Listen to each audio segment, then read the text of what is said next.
Often called heart and brain of modern gadgets, semiconductors, by the shortage of which world big economy came to halt and industries delayed their orders, are materials with moderate conductivity. Through them, current passes easily and they show variable resistance and are also sensitive to light. They are used in automobiles, laptops, phones, medical equipment, satellites, home appliances, etc., and are also used in emerging technologies like artificial intelligence, 5G, driverless cars, etc. They have annual turnover of $500 billion and are most traded products.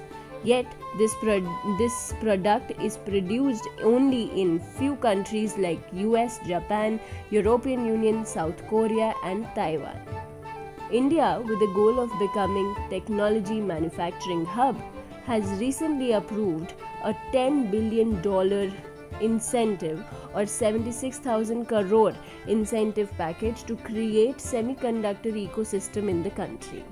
By this, India will not only be assembling imported components but will also engage itself in design, manufacturing and packaging. Benefits: this will help reduce the supply glitches for over 70 consuming Indian industries. This will help cut the chip import bill, which is expected to touch $100 billion in few years. Chips to Startup program would develop 85,000 well-trained engineers. This would create 35,000 high-quality jobs and indirect employment for over 1 lakh persons. There are also some challenges, like research and development costs in semiconductor industry are among the highest in any industry. Many also say that 10 billion are not enough, since high-end semiconductor fabrication facility, which are abbreviated as fabs, which are used for making advanced chip, cost more than $10 billion in annual investment.